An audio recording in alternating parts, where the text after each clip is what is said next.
Hi, this is Jodi, and welcome to the Up and Up. So, marijuana did really well in 2020. New Jersey, Arizona, South Dakota, and Montana all legalized medicinal use and recreational use. Mississippi legalized medicinal use. Oregon actually decriminalized possession of small amounts of a variety of drugs, and including marijuana. So, as it stands, it is completely legal in 15 states, and it's legal for medicinal use in 36 states. So, to put this in context, 1 in 3 Americans now lives in a state with legal access to marijuana.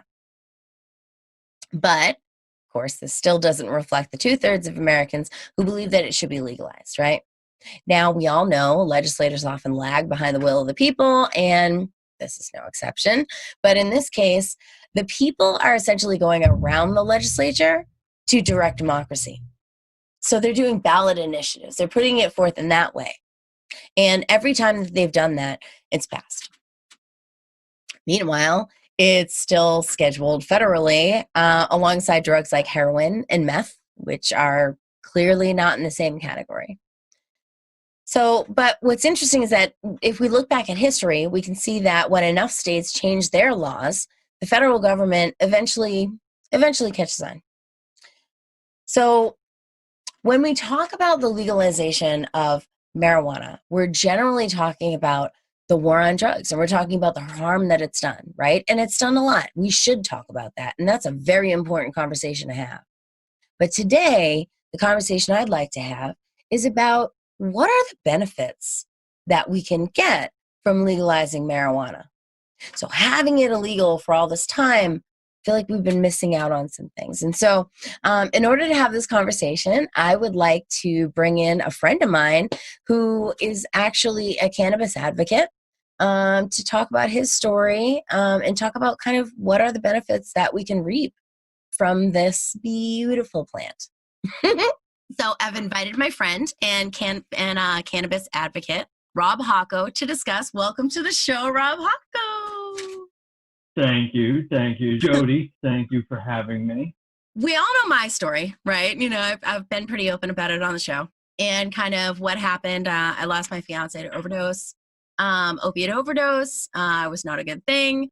I don't want to dwell on it too much. Actually, tonight we're going to be focusing on the positives. And I was wondering, Rob, would you mind kind of sharing your story of kind of, I know you kind of went through a similar thing and fortunately were able to make it through. Could you tell us a little bit about that? I absolutely can. I would probably say in my teenage years, I had a surgery done. And I remember that was my first prescription of Percocet. And it literally just from there, I got a grasp on it, thought it was cool, I was golden, had everything lined up. The world was right here.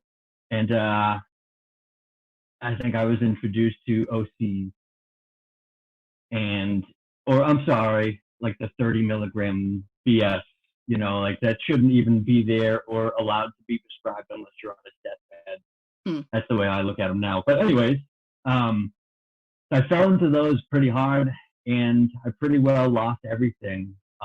Everybody that was in my corner at that time, instead of doing what I wish what I love to do for people now, they kicked me to the curb. I was dropped like a bad habit from all angles, and found myself in a horrible situation in horrible places. And I eventually sought treatment, found myself in rehabs and detoxes and checking out and checking back in. And I found myself only doing that to like cheapen my cost, because you do like a spin dry and you'd come out and your tolerance would be a little lower so you could get back to it and not spend a bunch. And, and that's horrible. I love that I can look back and be like, oh, shit. But that's where I was. And I thought let me get myself into a Suboxone clinic, get this thing under control. I don't like what I've lost. Everybody's gone. Nobody wants to talk to me, and it sucks. I went from having everything to having nothing. Finally, get myself into a Suboxone program. It was one out of South Boston, and they didn't give a shit. They didn't care. You could come in and piss dirty, and you still got a script.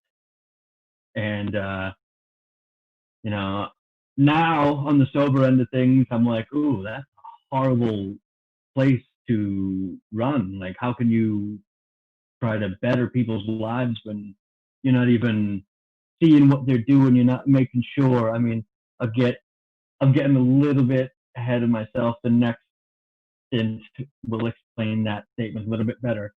But I found myself selling all of my Suboxone and getting harder drugs, we'll say, from pills on to, yes, the horrid H word. I don't like saying its name, but it was a part. It was a part of the life, and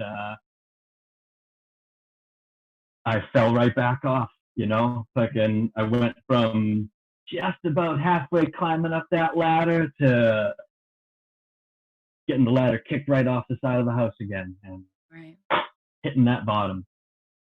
I probably was on a run for a good 7 years. I mean, and that was the in between, like from thinking I picked myself up to falling back off to going crazy for a good 7 years. And then coming to this realization, man, I am approaching 40. I have friends buying houses, getting married, and I obviously have children at this point, so I couldn't say that, but you know what I mean? Like, everybody was doing all this stuff, and I'm like, I'm fucking grasping at straws here, trying to breathe in a puddle of mud. And I finally, I got myself into another Suboxone clinic, and it was working, I would say, and I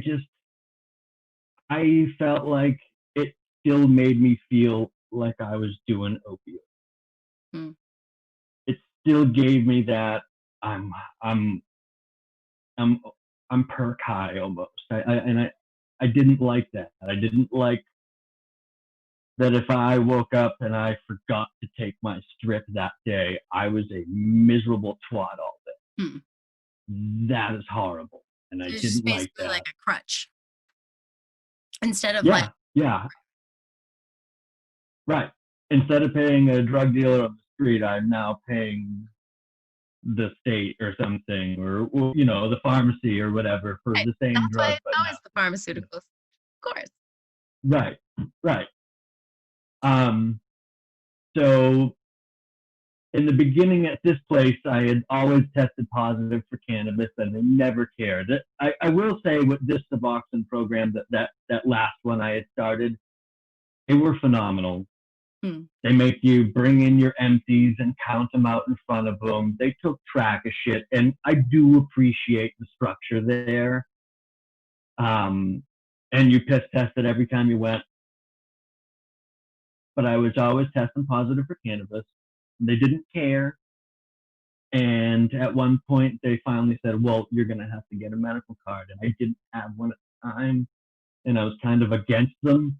I was like, oh no, the cannabis list. I don't want to get put on the state cannabis list, But, little did I know in the back of my mind that during my 7-year stint, I did some stupid shit that I was also on the run away from. So I'm sitting there worried about a cannabis list for being a medical patient, not thinking about like warrants or things like that. And I'm like, you know what? Let's do this. And I got told I had to quit cannabis from them. And I said, no, not quitting cannabis. I'm not going to stop. I'm like, I've stopped cigarettes. I've stopped alcohol. I'm in the middle of stopping fucking opioids, and you want me to stop smoking weed? I'm like, it's not happening. Right. You know, it's not happening. Not for you guys. And I ended up letting them, in a sense, I completed their program, but by their standards, they had to remove me because of the cannabis. Really? Yeah.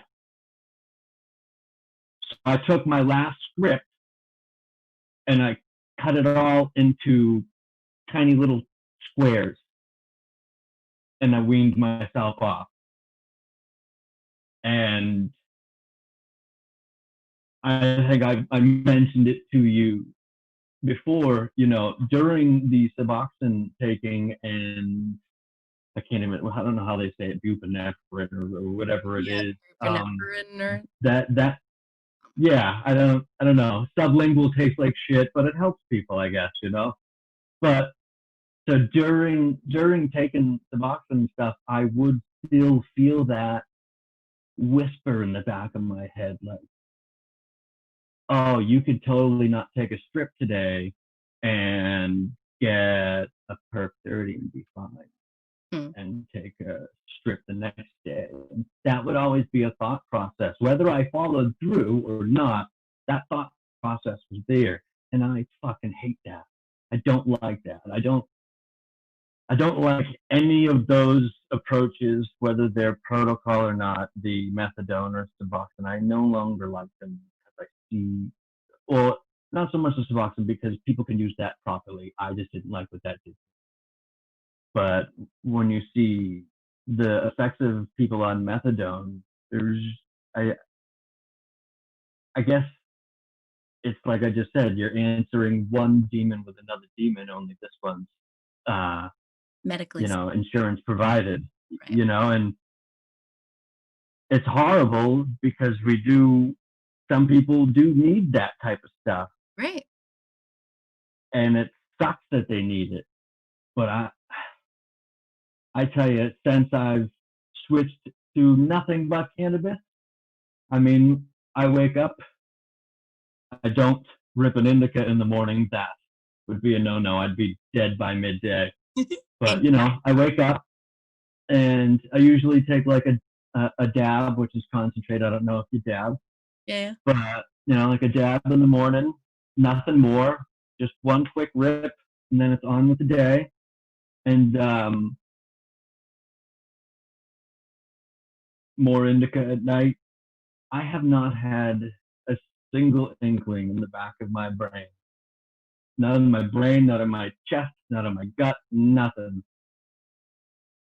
Not a hint of opioid want in my body. I go to the dentist to have a tooth pulled, and I told them, no, you're good. Motrin's fine. I'll deal with Motrin. You know, he's like, this isn't gonna tickle, buddy. Yeah, no, I don't accept it anymore. I don't. You could cut me open. I'll take local anesthetic as you do it. But I'm all done with them. You know, like, our bodies have natural endocannabinoid receptors. Right? Yeah. So we are pre-built to accept that cannabis isn't the only thing that has cannabinoids, right, or endocannabinoids. So like I try to explain to people, you know, the opioids and, you know, like cocaine, things like that, they're in your system for like 2-3 days, and then that's it, gone. Alcohol is literally a poison. Your body ejects it by the hour. Cannabis is in your system for 28 plus days because it's fucking supposed to be. I'm just saying. Sorry. I'm sorry for that, for the rant. No, I think, you know what I think is really interesting is, you know, even so, like I watched as they were going through this whole, they had the opiate task force. Was that what's it called? I feel like now everything's yeah. Right? It was the opiate task force. I watched everything that those motherfuckers put out. I swear to God, I was so like, all right, hopeful and thinking like, oh, this is going to be. And at the end of it, what was their solution? It was just say no. Yay, let's have another, because that didn't kick off everyone's fucking opiate crisis. I'm an 80s baby. I remember that shit. Yeah. Reagan was putting, I had magnets on my fridge. I remember this. Just say no. Just say no. And what happened when I came to a certain age? We had, what was it? Dare in school and all that kind of shit, right? What happened when I got to a certain age? I went fucking hog wild. Everyone did. Like, everyone did. Oh, God, right? yeah. Right? And Thanks, so, like, obviously that Nancy. doesn't work. And then the other one was the pharmaceutical solution, which is really interesting because, of course, Alex Azar was like on the thing and he's the head. I mean, just whatever, this guy who's like from Big Pharma, like that's literally where he's from. Naturally. I mean, just unbelievable. And those are the two solutions. Whereas what's really interesting to me is that there are a lot of other solutions that people don't even like have in their mind, you know? So when we talk about cannabis or marijuana or any of those kind of things, we're talking about it kind of like in this silo. And when we talk about the opiate crisis, we're talking about it in this silo. And when we talk about these things where it's like they're supposed to be in different houses, but no, it's all a neighborhood. Like it's all holistic, right? You have this conversation. I don't know if that analogy landed whatsoever. I'm just going to go with it and keep on talking. But anyway. Don't stop. That's what I'm talking about. We have these kind of conversations, separate from each other, but really all of these things have to do with each other. All of these things interact. So when we talk about, well, I guess that's essentially what I really wanted to talk about today, because what we end up having this conversation about cannabis and marijuana, which is really interesting because I was just kind of like reading about what the difference is. We talk about them interchangeably, but apparently cannabis is really more like the whole everything. And then, like the whole, cannabis sativa plant. And then marijuana is the mostly THC, you know what I mean? So it's like, but then what's just I don't know. What's just the CBD one then? Like, is there, anyway, whatever. It's really it hasn't really registered to me yet, but I'm catching up. Anyway, when we talk about these different things, these things can actually have a huge impact on each other. And when we talk about cannabis, that can actually have really, really positive results. We talk about the bad things that it does, the bad things that prohibition does, right? And we all kind of understand that, we see this war on drugs. We see I don't know, dumpster fire doesn't sound right. I'm going to say shit show. Like it's a disaster for everyone and for lots of communities and all this kind of stuff. And it led us to the opiate crisis where, you know what I mean? So we're prohibiting something that can actually be super positive. We focus on the negative that it has done, but I really want to focus on the positive that it can do if we actually have it legal. Know what I'm saying? Like, yeah, in opiate addiction treatment. Yeah. In July, I will literally have 9 years. No shit. Congratulations. 9 years, nothing but cannabis in this body. There you go. Proof is in the pudding, right? Hell yeah. It is. Delicious pudding, might I say. And it is. It's sad that we now, it's our generation and the one ahead of us and the one behind us. It's our world right now, not the ones well before them and not the ones well after them. We're the ones that were brought up with, like you said, say no, just say no. Like, cannabis is bad, reefer madness, this is, deviled lettuce, like all these horrible things. And that's the first thing I put to bed when people try to shit talk cannabis. I'm like, no, you have a biased opinion. You were brought up to hate it. You were brought up thinking it was wrong. You were brought up with a negative outlook on it. So you've never been shown the light that it actually has, It doesn't have darkness. It only had darkness because we made it illegal.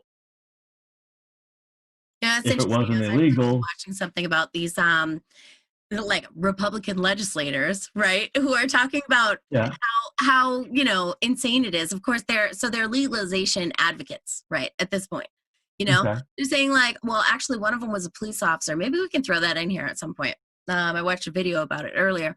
But one of them is a police officer, and he's talking about how, when he became a police officer, he's like, I interacted with so many people who, were for marijuana one reason or another, finding it, smelling it, blah, blah, blah, whatever. And he said, I never had a non-compliant person who was like caught with marijuana. And he's like, so, and this other guy is talking about like, well, what do we really want to do? Like, what do we want the outcome to be from this, right? So you catch somebody doing it and you throw the fucking book at them and you treat them like a criminal. You alienate them. You make it harder for them to get a job. You do all of these things. You fuck up their family because you might throw them to jail. So then, you know what I mean? Like whoever's not there to help out and all this kind of stuff or whatever. We do so much more damage trying to have this prohibition. And you know what? I'm pretty sure if there's one thing I know after being a mom for the last 13 years, I did do the math, sorry, hold on. No, but whatever, for the last 13 years is that, listen, if there's something that you don't want your kids to do, you sure as shit don't call it out and be like, hey, here's this thing. Don't do it. Don't you do it. The worst possible way to deal with a situation. You know what I mean? Not to mention the fact that it's scheduled. What is the schedule? So like a schedule 1 or schedule 2, whatever it is. It's alongside like heroin and meth. Hey, listen, I've seen people go pretty fucking far down the drain, if not die, from heroin and meth, and I've never seen it. On both of those, yeah. And I've smoked some pretty damn good fucking weed too, and I tell you what, I have not been up for 4 days, and I didn't put myself into a sleep for 3. You know, like it's nowhere close to the same schedule. I hate that whole. What is it? Pineapple Express, the bee's knees, and when they lock them up in the beginning. Yeah. It's just, I feel like that's what happened. Like they were testing it out, see what was going on. Somebody got 2 stones. They smoked a sativa and they shouldn't have, and they got really anxious, and they were like, nobody should do this. Fucking nobody. I mean, when they were naming plants, you got poison ivy, you got poison sumac. It doesn't say poison marijuana. I feel like that would have been a name that stuck if it was bad for you. I think it's crazy now. I just heard they were talking about, well, you know what? It's interesting because I saw this article from Business Insider, right? And this is from like, I don't know, 5 days ago, something like that. So I'm thinking this is something new. And then I went to go look into it a little bit more, and I'm seeing like shit from like 8 months ago, which is to say the beginning of the pandemic, right? When we first, whatever, it's been 10 months. This is 8 months ago, right? Saying, hey, maybe cannabis can help with that, which is really interesting. They're starting to do these studies 8 months ago, and I'm just hearing about them today because they actually have some, a few days ago, because they actually have some preliminary results that say that it could be super helpful in that. But what's interesting to me is because we have this like mentality, there are so many things. I mean, when it comes to, knowing anything for sure. I mean, we had candidates for president still talking about we're still doing research on marijuana, whatever. But when you actually try to do research, it has to be within this certain frame, right? So it has to be a certified whatever facility that's going to be doing the researching, that's going to be growing it. Right. And the people who are going to be, everything has to be like bum, bum, bum along the way because it's not federally legal. So if anybody wants to do any studies on it. So what's really interesting to me is even in this time when we're saying, all right, we're like looking into all these different medicines so that we can figure out what's going to work.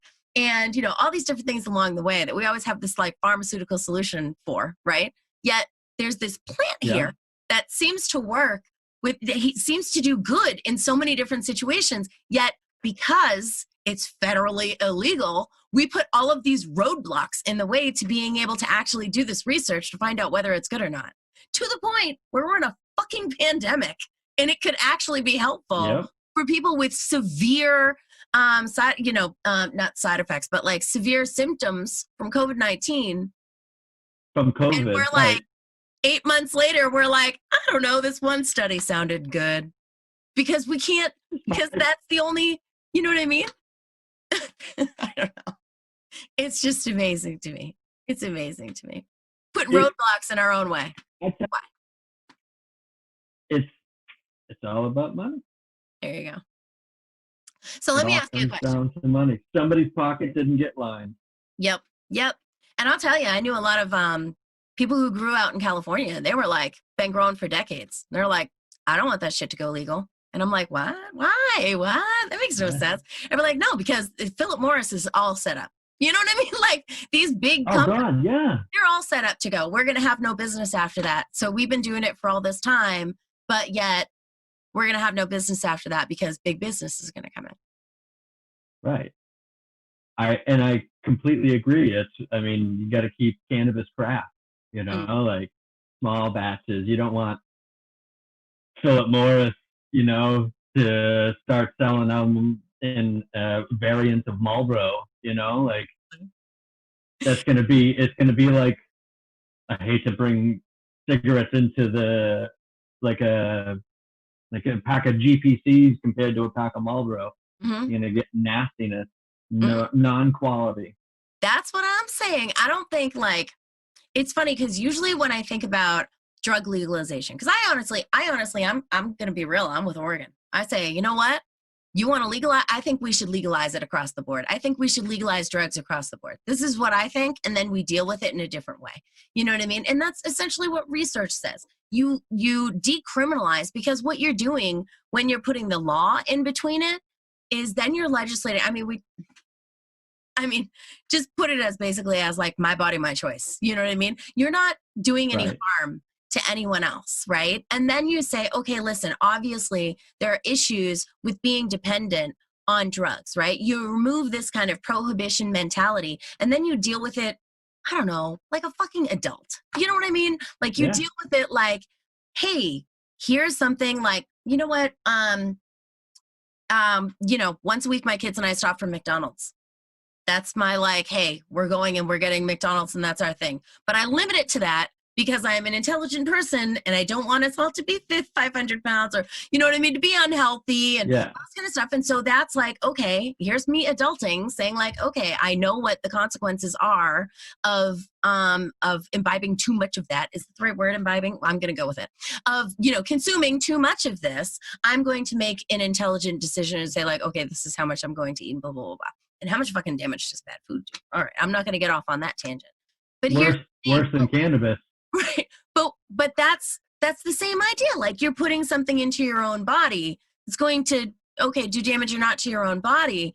I would argue that alcohol does a lot worse, but we're good with that. But yet we kind of put this whole structure in place that does the opposite of what it's designed to do. Am I making sense? I feel like that wasn't really a argument, but you might know. That was good. That was good. That was very good. And I like how you brought, like, you mentioned, like, what does alcohol do to the body? Does it not destroy livers? My brother died from alcoholism 2 years ago because it literally poisoned his body. So alcohol does really fucking shitty things to the body. I completely agree. Sorry. I don't know if you know that. I'm sorry. But no, I'm not trying to be Debbie Downer. It's real. That is not Debbie Downer at all. That is not Debbie Downer at all. I just was gonna say that, what doesn't do damage to you like that? Cannabis. Oh my God. I know. I'm sorry. I'm sorry because I should anyway, because I'm just making everything weird now. But that's what I do apparently. Okay, so it's not. Carry on. You got this. There are a lot of things that we do. There are a lot of things that we consume that do a lot more harm than marijuana does, than cannabis does, or however the fuck we're going to use them interchangeably anyway. But yet we expect people to be responsible adults. It's really, so what I think is interesting is like, even, so we're real progressives, right? So it's like, we obviously we're pretty lefty, right? And then there's, but there are also libertarians who agree. Now there's like Republicans who agree. Now there's like even centrists. Like we're at the point now where everyone agrees that this is kind of a ridiculous thing, that there's no reason why this should be illegal. And yet we're still kind of in this situation where we're fighting for a plant to be legal. Yeah. It's a pretty weird place to be in. Have you ever read Jack Harrow's The Emperor Wears No Clothes? It's been a very long time. I know, for me too. But I thought it was really cool, kind of the way that he went about it, or at least from what I can remember, because yes, it's been a long time. It's in a bookcase somewhere, or a book box somewhere in my house. Behind you. We get the Dewey Decimal System. We'll find it. A little too. Sorry. I'm just kidding. Anyway, but it's really interesting to see the different things that it can be actually used for. I mean, even just hemp itself, it's stronger fiber than a lot of things, let alone like it can be used for fuel. Like, it amazes me going through that book. It's almost like a textbook. I mean, it really is kind of like a textbook. Do you remember?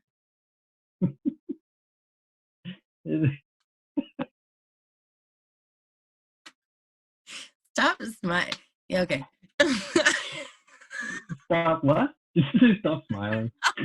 You smile, it's gonna make me laugh. I think that's just kind of where we're at right now. I can't help it. That's why I hashtag still spreading the smile. Nonstop. Cannabis and positive attitudes. On occasion, I get grumpy with people in the city, though. But that's on their own deserved behalf. I was gonna say, I mean, I follow you on Instagram, so I see a lot of like happy interactions in the city. Makes me miss being in the city. Oh yeah. Oh yeah. That's, I try not to go near any of the negative stuff if you see it. Head the other direction. If you feel it around the corner, don't go down that street. Screw those. That's simple. Trust your gut. We are all vibrating, right? Trust your gut.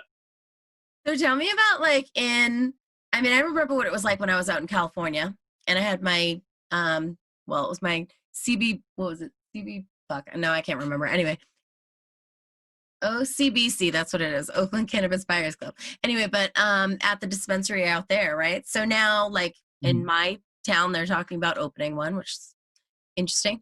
And, but in Boston, I mean, the dispensary's been open for a while. What's the experience like there? They're expensive. No, they're expensive.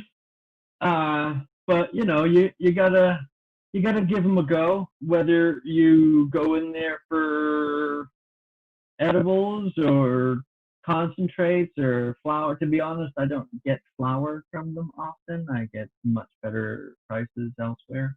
But like concentrates, like it's not easy to find all the time when you don't trust your sources and where it's coming from. Like all the people that I do know that make phenomenal stuff, but most of them live far away from me. And it's not an easy task to set up, 5 days ahead of time to hope I might be available to pick up, you know what I mean? Right. But like there's on Milk Street in downtown Boston, Patriot Care. Great people in there. Phenomenal people. I think the second time I walked into that place, like 3 of them were like, Hawco! And I was like, yeah, all right. I like that. I'll come back here again after that. And they were very friendly, very, very polite. And some places you walk into and it feels like it feels illegal. Yes. It feels like they're rushing. Like, all right, you got your IDs? All right, go. Get in there. Don't look at anybody else. You're right. Fucking phone away. Put your phone away. But for the most part, it's a weird thing out here because a lot of the dispensaries are owned by quote unquote big canna.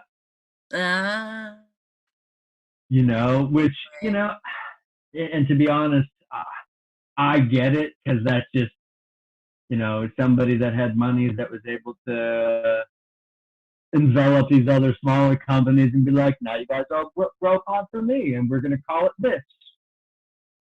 And you know what? Unfortunately, money is required to make things happen sometimes. And I mean, yeah, monopolies are illegal, but not like one company's buying all the cannabis. And, you know, a lot of people shit on cannabis or flower and products that come from these dispensaries because, oh, they grow with this person sucks and this. But I also know people who grow amazing stuff that went to work for these dispensaries to grow for them. So am I supposed to think that that person's stuff now sucks because they work for this place? Because I'm pretty sure they're still going to be a badass grower with a little bit more at their fucking hands now. You know, like, it's a really, really, I don't want to say cutthroat, but it can get pretty nasty between black market, gray market, and legal sales. I guess like when lived out in California, we would, you know, go to the dispensaries and, you know, from farms and bring it down there. And it was always like showing up and, you know, you'd be like, hey, like a door-to-door salesman, you know what I mean? So like to think about things as, you know, actually being, you know, they have their own growers, like these people. Okay. So I think I compare it to wine, right? So some places where you get wine, the vineyard is actually there, right? So it's like, okay, this is a winery for this vineyard, right? And then there's some wineries, like, so if you have, I mean, what's that one? Geez, I want to say Mark, crap, I was going to say Mark Jacobs, but I don't think that's right. I don't know. There's like this big. Are you thinking of like Ernest and Julio Gallo? I don't know, like whatever. But like the big wineries, right? It's not like these big wineries that are like the ones that are in every liquor store across the country, you know, like that kind of stuff. Right. And it's $3.99 for a bottle of right. Yeah. But they don't have their own vineyard. They might have like one or two, you know, different type of grapes or whatever. But what they end up doing is they end up buying from a vineyard over here and a vineyard over here. And they're not specifically like their vineyards, but they're different vineyards that they buy from, you know what I mean? So like the way that I was thinking about it was having like different growers. So there'd be like different, you know what I mean? Whatever, farms or grow houses or whatever it is. And then bringing it to, you know, and saying, okay, buying it from them as opposed to having like their own grow house. You know what I mean? Their own setup. Yeah, no, each place has individual, like, you shop at Patriot or you shop at, let's say, Ermont, and they've got this place that they buy from and this place that they buy from and their own grow. That's interesting. And then like Ermont's close to where I live in Quincy. It's right on the other side of the rotary from me. And, you know, if I'm hurting and I got to stop in there, I don't mind going in there as well. They've been around since 2016. Yeah, I'm sure it's like implemented in different ways around the country and stuff like that. I mean, if it, obviously what's happened now is that it's just like state by state by state. I mean, California was in 1996, right? Or 1997. I think it's 1996. It was a while ago. I know that. Like, do they seed to sale? They what?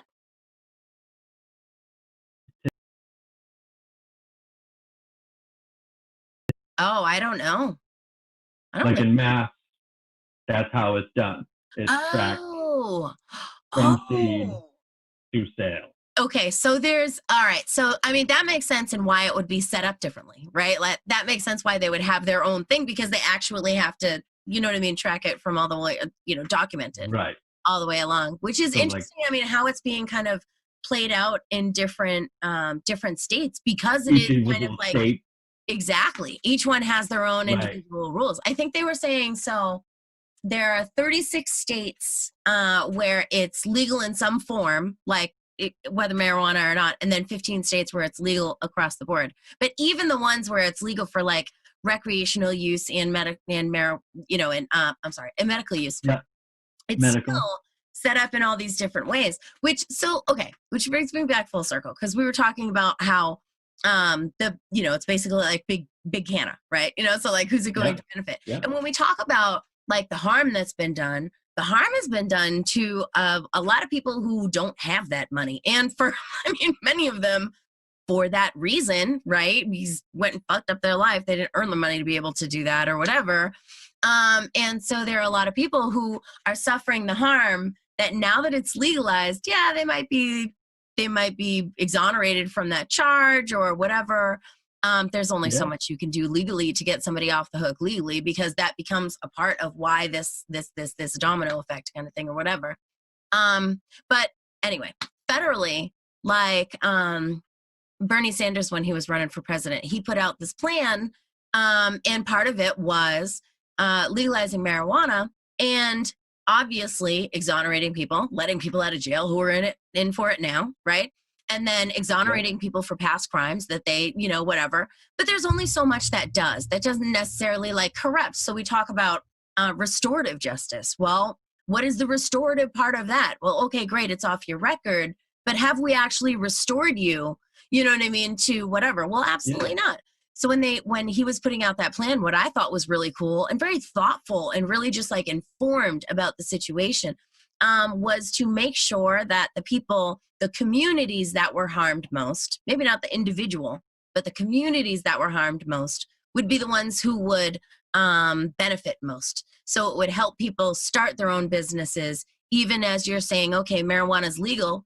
We're going to hand out, it's like a liquor license, right? We're going to allow this many people, you know what I mean, per town or per state or whatever it is, on whatever basis you want to do it. We're going to allow this many people to have a business, and then making sure that that was targeted to the communities that were hurt most. You know what I mean?